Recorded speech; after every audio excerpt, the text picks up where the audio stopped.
Sending in the army in the Syrian town that defied the government, the military moves in. But how much of the population remains? Thousands have already fled to Turkey. Hello, I'm Monita Rajpal. You're watching World 1, live from London. It is 5 a.m. in New York, 2 p.m. in Islamabad. But first, they fled because they saw a government crackdown coming. Thousands of Syrians have poured across the border into Turkey, and now it seems their fears are being confirmed. Syrian state TV reported just a few hours ago a military operation to, as they describe it, restore security to the town of Jisr al-Shugur has begun. Tight media laws prevent foreign journalists from reporting in the country. CNN's Ivan Watson is just across the border in Turkey. He joins us now on the phone. Ivan, what are you seeing? Well, this is the military offensive that has frightened so many civilians and sent them fleeing from that rebellious border town of Jisr al-Shugur. Human rights groups say more than 1,000 people have been killed, many of them children, since the uprising began 3 months ago. Just yesterday, the body of a teenager was returned to his parents. Some people who saw the body say he seemed to have been tortured. For more, let's go to Geneva and speak with Rupert Colville from the Office of the UN High Commissioner for Human Rights. Sir, thank you very much for being with us. Give us an idea what kind of accounts you've been receiving from within Syria. The video that we've been showing there, we, of course, CNN cannot independently verify the authenticity of the video and of course, the origins. As a human rights organization, as the UN High Commissioner for Human Rights, what goes through your mind, especially when you know you can't be in there to help? Well, NATO is on the defensive over its tactics in Libya. The alliance denies it is trying to kill Muammar Gaddafi, despite a NATO official earlier telling CNN the Libyan leader is a legitimate target. In a statement to CNN, NATO spelled out its position, saying, quote, "We are targeting critical military capabilities that could be used to attack civilians, but the international community continues to pile the pressure on Colonel Gaddafi." As NATO ministers met in Brussels this week, representatives of more than 20 countries were in the United Arab Emirates discussing what Libya might look like without its longtime leader. CNN's senior international correspondent Nick Robertson is in Abu Dhabi. He joins us now. And Nick, I guess it all stems from the fact that this resolution 1973 is as ambiguous as it becomes. Yes, they're saying that they want that their mission is to protect civilians by any means necessary. So whether or not Gaddafi is a target or not, that's up to the interpretation, isn't it?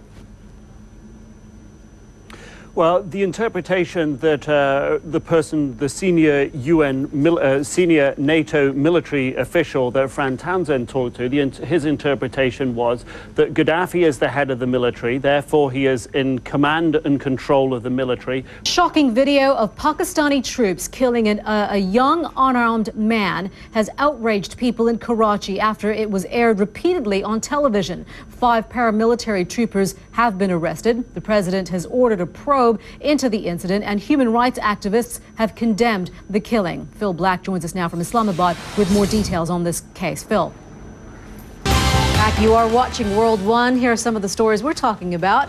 For most people, it is the first place you go to in the morning, the last place at night. We're talking about your bathroom, a place where you should feel pretty safe, right? Sorry, folks, wrong. A U.S. study shows that over 600 people visit the accident and emergency department every single day because of bathroom injuries. Yep, the bath and the shower account for 65% of accidents, the toilet for over 20%. The safest place in your bathroom, involved in only 1% of injuries, is the humble sink.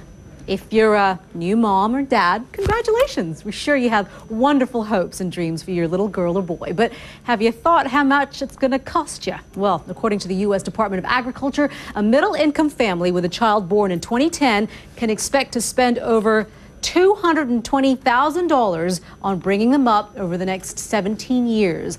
The top 3 money guzzlers are housing, education, and food. Welcome to the Mom and Dad Hotel.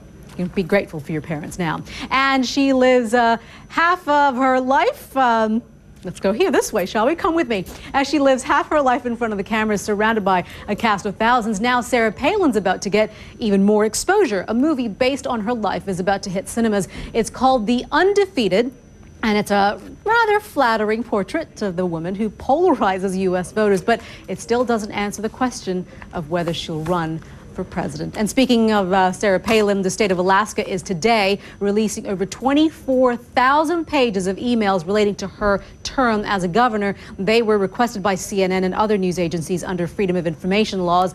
Palin says she's not worried about any of those emails going public. Well, there was another thrilling finish in basketball's NBA Finals on Thursday. Our very own Alex Thomas is here with all the highlights and some of the, I guess, roadblocks they're calling it for the Heat. Yeah, I was just going to talk about the bathroom bruises to give time for the camera to come round to me, but you know what? I haven't had any. I did, neither have I, knock on wood, but I figure, I don't want to know what kind of injuries you're talking about on the toilet. Could be some tricky ones, but some injuries study bouts in the sport as well. And basically, if the Miami Heat... Good news for some, not so good for the others. All right, Alex, thank you very much. You're watching World One live from London. When we come back, the living nightmare for doctors in Misrata. We want to get more now on the crisis in Syria and that crackdown that got underway just a few hours ago. Foreign journalists are not allowed into Syria. CNN's Ara Damon is following developments from the Lebanese capital, Beirut. She joins us now live. Ara, we understand, according to the state-run television, this military crackdown in the town of Jisr al-Shughur is to, what they're describing is to restore order.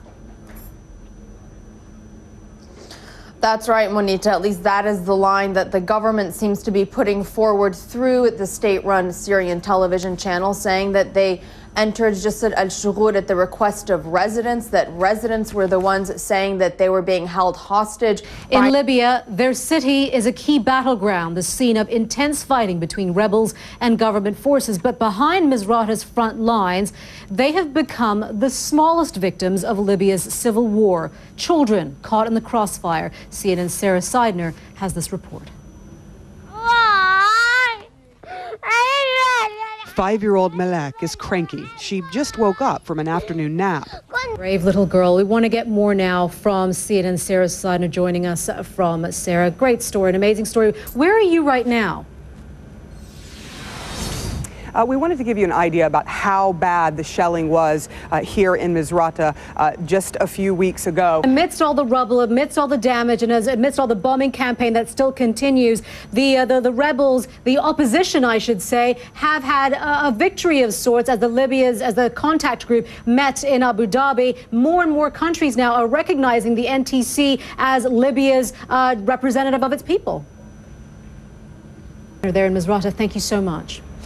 You're watching World One live from London. Wildfires rage on in Arizona as crews continue to fight the blaze. We'll have details coming up in our weather update. Plus, happy birthday, Your Royal Highness. Prince Philip, the husband of Queen Elizabeth, marks a milestone with very little fuss.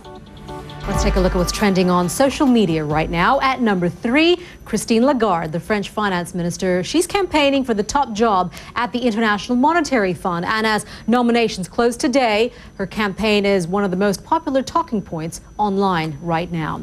At number 2, a blow to U.S. presidential hopeful Newt Gingrich as a whole raft of his campaign staff quit. One senior aide said the direction of the campaign they sought and Gingrich's vision of it were incompatible. And at number 1, happy birthday, Prince Philip. Queen Elizabeth's husband is 90 years old today. The web is swimming with memories of the Duke of Edinburgh over the years. Prince Philip has been by the Queen's side for almost 60 years, making him the longest-serving British consort in history. It's a blaze that has scorched an area bigger than Los Angeles, sending thousands fleeing. Meteorologist Jennifer Delgado has been tracking the Arizona wildfires. She joins us now with more details on that. Jen. Hi, Monita, you're right. Bigger than Los Angeles or New York. We're talking about a wide area across parts of Arizona still dealing with the fire. Let's be down, and temperatures generally much more comfortable. Happy weekend. Yeah, a bit of a relief. Hey, Jen, do you like flowers? Yeah, I do, but you know what? I prefer like candy. I want to eat something. Okay. Flowers die. All right, Jen. You know well, let me tell you why. Well, some people like flowers because of the way they smell, but this one may be a great-looking flower, but doesn't smell so nice. This is what's known as the corpse flower. This is World One, live from London. We are coming up almost at 6 a.m. in New York, noon in Berlin, and almost 7 p.m. in Tokyo. Our top stories right now. The campaign is on as nominations close Friday for the International Monetary Fund's top job. The two candidates aren't wasting any time. crossing continents, and this time the same turf. Mexico's central bank governor Agustín Carstens is out to impress India.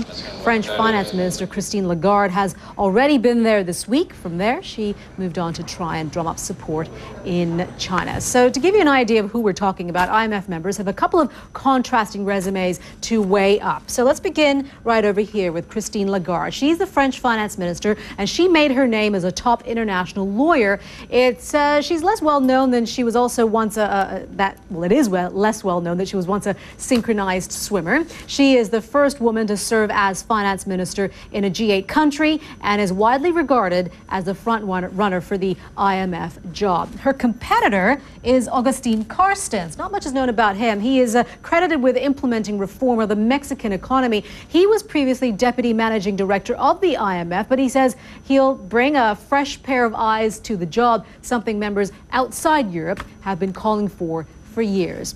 Now, Lagarde is under pressure at home, though. The French opposition says she has overstepped her authority in 2007. Then, as a finance minister, she intervened in a dispute between a state-owned bank and the businessman Bernard Tapie. 3 judges will decide today whether to launch a formal probe or dismiss the case. Christian Mallard is the senior foreign analyst for France 3 TV and TV3, and he joins us now from Paris. Christian, always good to see you. Tell us a little bit how big of a deal is this potential case against Christine Lagarde? Mr. Mallard, thank you so much. Always good to see you. Just a reminder, nominations close today for the IMF's top job. Just recapping our top stories before we go. A security crackdown is underway in Syria, targeting the northern town of Jisr al-Shughur. Stay with us here on CNN for the very latest of these developing stories. For now, that's it from the team here on World One. Thank you for watching CNN.